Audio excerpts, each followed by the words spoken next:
I know what it's like to have that dream, to see it in your head, you know, and be on the pursuit of happiness, you know, and the goal is to see it manifest in the palm of your hands. Like, I know what that's like, and that's what I make music for. That's when you realize that this is bigger than me. When you come from a city like Episode 37, your Double E Ina Esco, hanging out with you, and thank you so much for tuning in today. I have a really great guest. His name is Kelvin Woods with the T-Shirt Lab. Hey, Kelvin. Hey. How you doing, sir? I'm doing pretty good.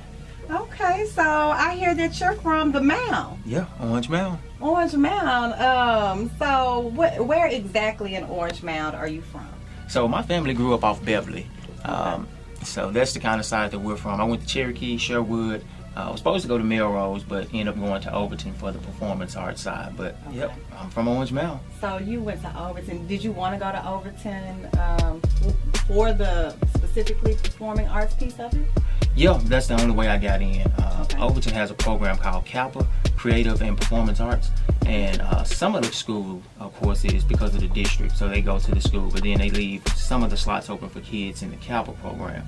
So I auditioned as an 8th grader coming out of Sherwood and got accepted into the art program. So that's why I went to Overton. Okay, so you've been gifted with art just ever since a young boy?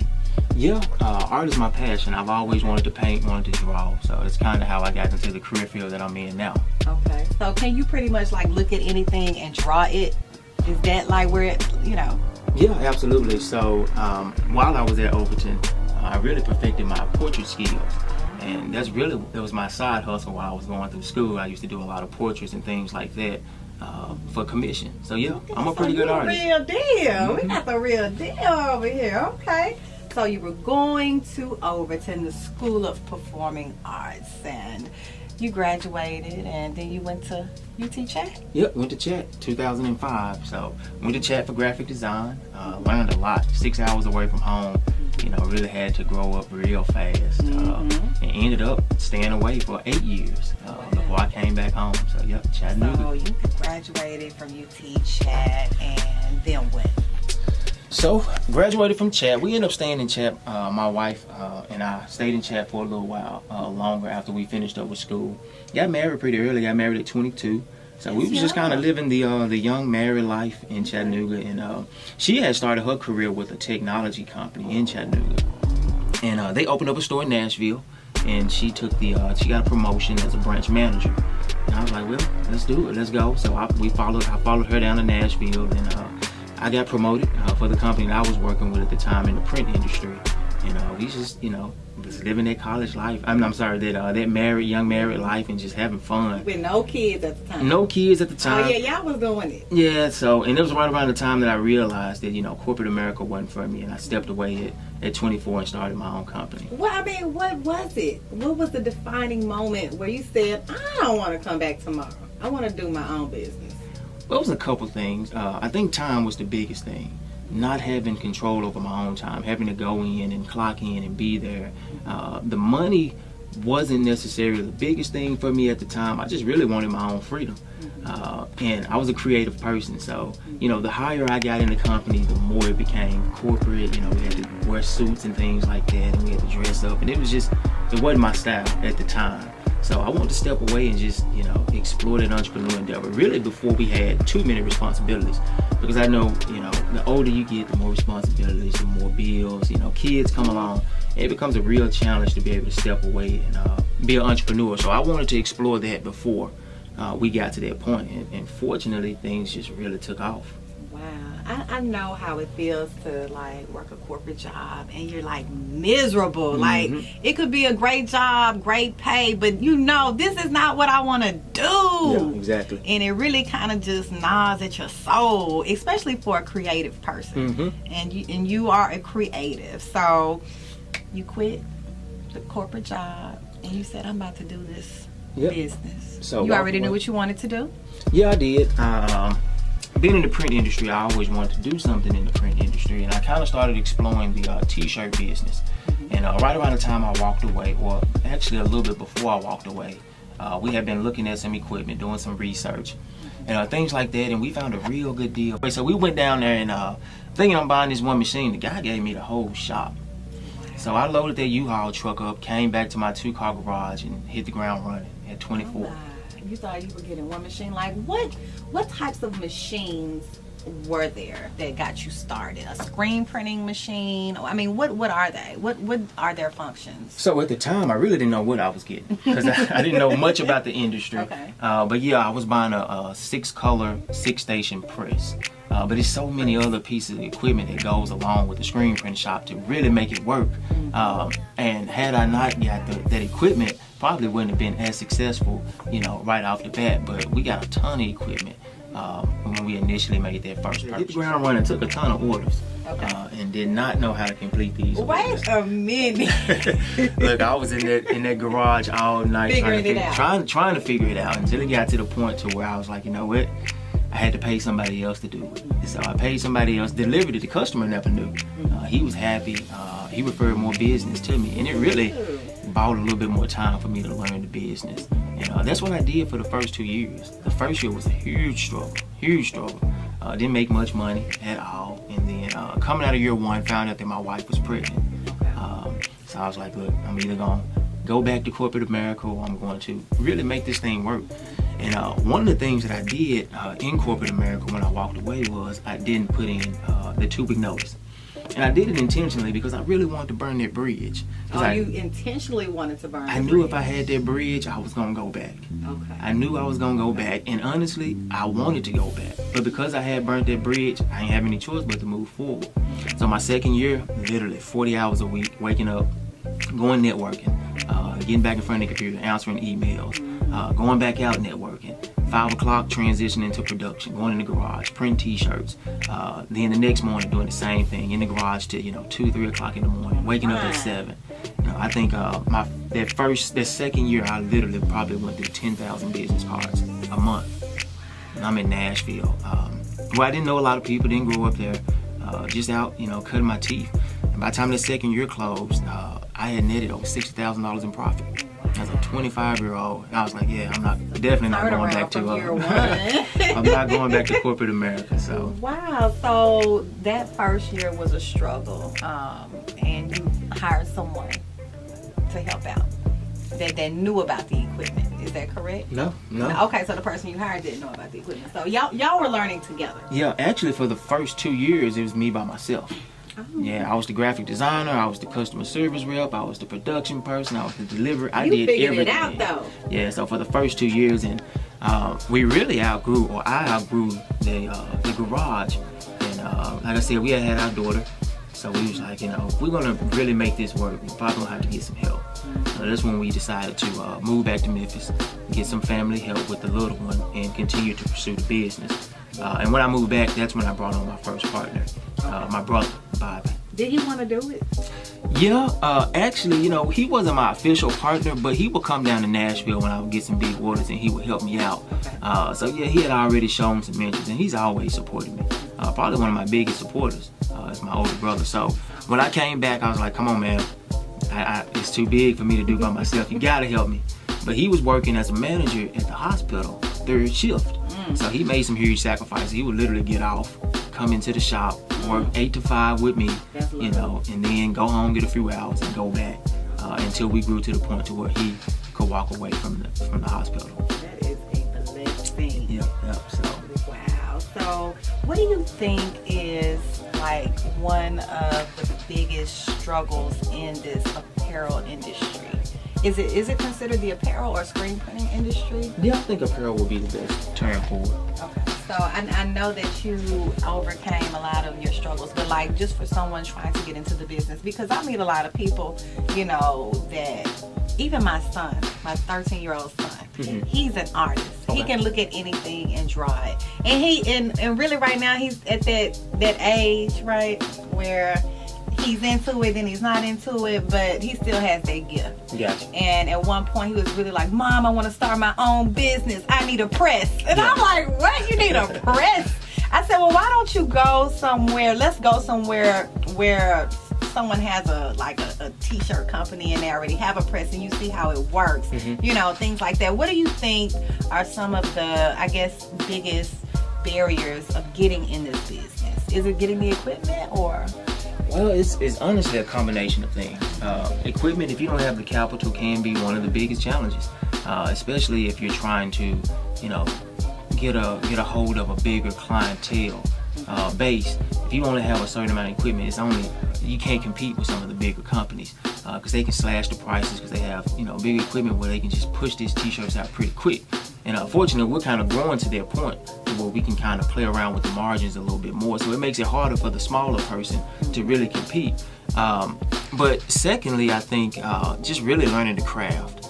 And that was one of my biggest challenges. We hadn't always done good quality, perfect orders because I had to learn. YouTube was my best friend the first 2-3 years. Hey, YouTube, everybody. I'm telling you, look, I heard somewhere you can get a Harvard business degree off of YouTube. There's so much information on there. Yeah. But education, equipment, and unfortunately, just the stereotypes that businesses, especially minority businesses, have can really be a challenge. If somebody else mess up an order, now it makes it that much harder for their customer to trust you as a t-shirt vendor. And you get 1,000 questions before you even can, are you gonna meet my deadline? Are you gonna do good quality work? And you gotta go from A to Z to prove yourself to this client before they would even spend $1 with you. So, that's one of the challenges as well. But I mean, you can do it. Even with those challenges, we did it. So yeah, you can do it. It's a good industry to be in. Even today, you still get those questions from new customers. Yeah. And it's probably usually your smaller customer, not your corporate customer. Yeah, and I started the business in Nashville, and I'll be honest with you, it's a different clientele base between Nashville and Memphis. Nashville was a little bit easier. Honestly, they didn't care, where I was located. They didn't care who I was. If I got the job done, it was that on it.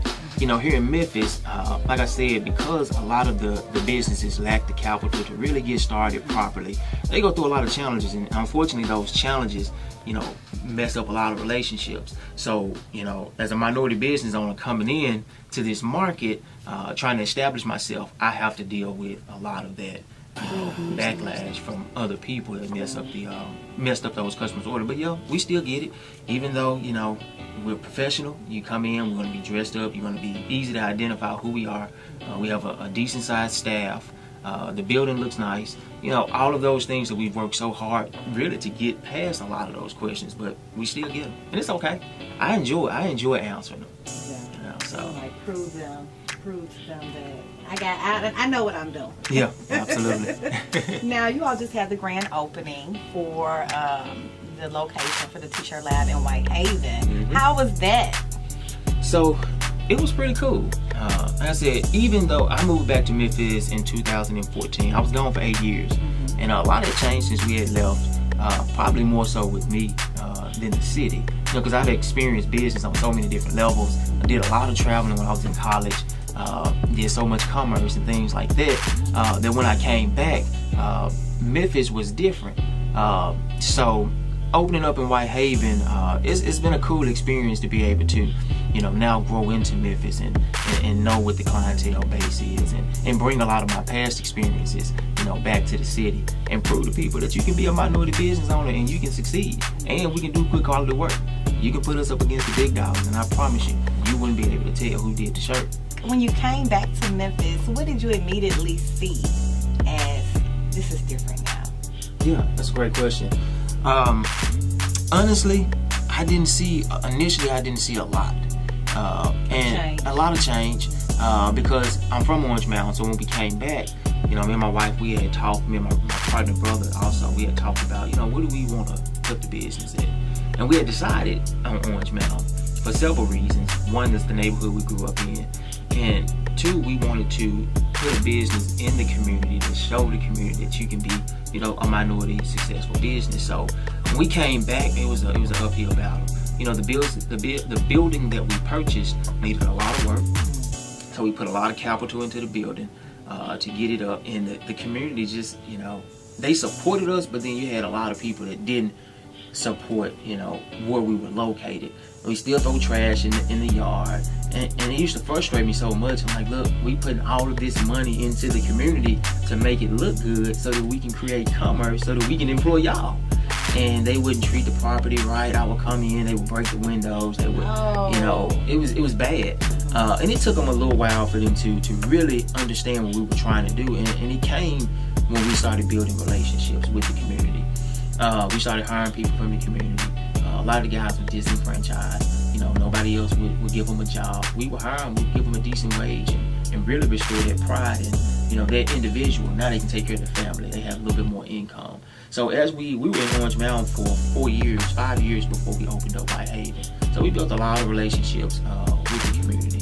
Now, Kelvin, tell me about Black Art-ish. Yeah, so painting and drawing is my passion. And I kind of put it on the shelf because the business was growing, and you know, I wanted to make sure that their part was taken care of. So last year, 2017, around November time frame, I decided I really wanted to kind of put myself back in that space. So I bought a couple canvases and I started painting. And before I knew it, I had 6 or 7 pieces. And my wife was like, "What are you gonna do with this? We don't have that much wall space." So I was like, "Well, I don't know." Are they big? Were they big? Everything was pretty big, 24 by 36 and bigger. Some of them 6-piece, 6-foot canvases. And I would just get off work, I would come home, and I would go to town. And before I knew it, like I said, I had a body of work, and I decided that I wanted to put on a show. And as I got to thinking about it a little bit more, I realized there was a lot of artists here in the city that was really in the same position as me. There was, you know, they had talent, they had the skill set, but they didn't necessarily have the exposure. So I was like, you know, I didn't want to be stingy or selfish with the platform. So I brought on a couple buddies that I knew that was doing art, and we came together and we created Black Artists. So we did the first show in February 2018, at the end of February. We didn't know what to expect. It was 7 artists on the platform, and the night of the show, we had almost 500 people show up. Awesome. Where was it? It was at Crosstown. Okay. Yeah, it was a real dope experience. Right. Cool. And I know you're an adjunct graphic designer instructor at Crosstown. Yeah, so... How often do you do that? So I'm at Crosstown twice a week, teaching 9th graders graphic design. Okay. So it was pretty cool, and I tell them all the time, this, you know, I paid thousands of dollars for this education, and it's pretty cool that you guys get to go to a school that brings in professionals to be able to teach you guys this at this level. I didn't learn this stuff till I was 18, 19, 20. Hey, and we're they're in a freshmen. new day and age. Man, have you ever been to Crosstown High? Yes. It is an amazing school. Yes. Yes. They got a lot of resources, so it's cool to be a part of, you know, what they're doing. They have a screen print shop that is better than my first screen print shop that I opened at the school. So, you just amazed, huh? Yeah, When you went in there, like, wait a minute. It's pretty dope. And the Some kids good are excited. investors. Yeah. Some good investors over there across town. I'm not sure what the investor platform look like. I'm not sure. I don't know where the resources come from, but it is a good school. Yeah, when I went in, I was just, you know, I had to be a part of what they were doing. And it's just, I'm at a point now in life where I work, you know, a lot. I spend some time with my family. I'm grounded in my faith. But I do realize that there is a need, you know, to really give back to the youth, give back to the kids and things like that. So this opportunity came, and I took it, and I've been enjoying it. I hadn't been over there long, but I enjoy it. Now, I do want to get into some current events, as I like to do with my guests. And I think you'd be the perfect person to talk on this matter because you are a successful Black man. Now, I know you've heard about it. I mean, you haven't heard about it, you must have been under a rock. But Bill Cosby. Now, I know you probably watched the Cosby Show growing up, right? I did. I did too. Now, you know, a lot of women were coming out with allegations of sexual assault with Bill Cosby.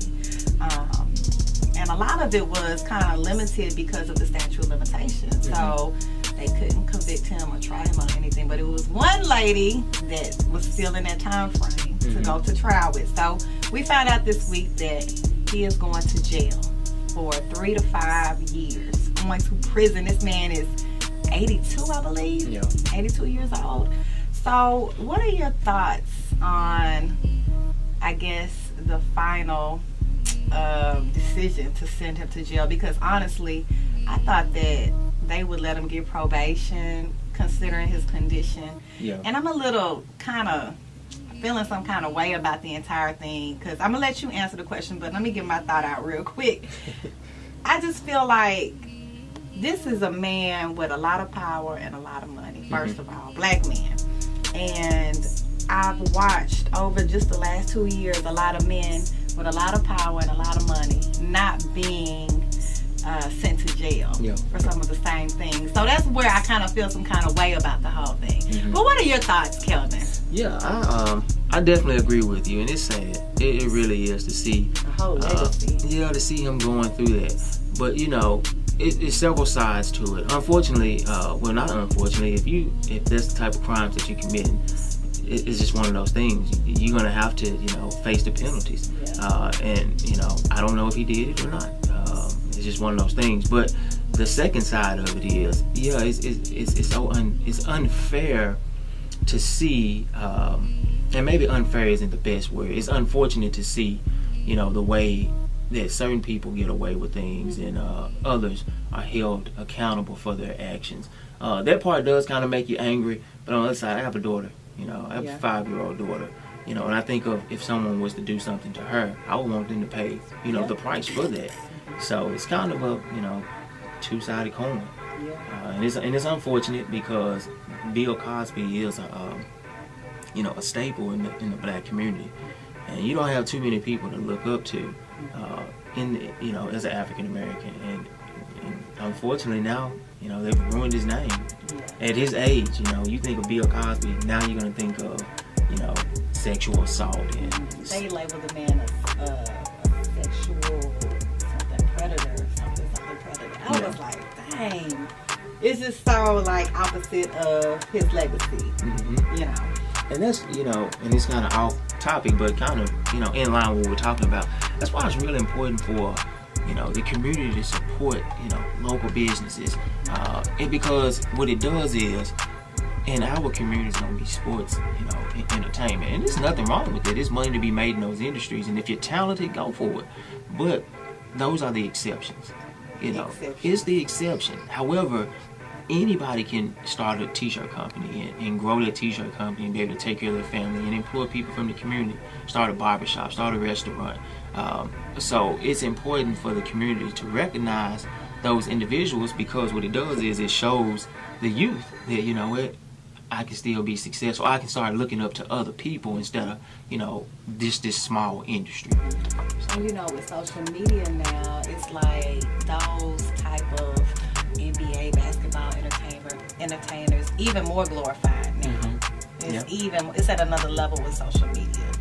It's just intensified. But we still have to still continue to do programs as the ones that you are involved in to pull these youth back in. Yeah, absolutely. So we gotta keep reeling them in, Mr. Woods.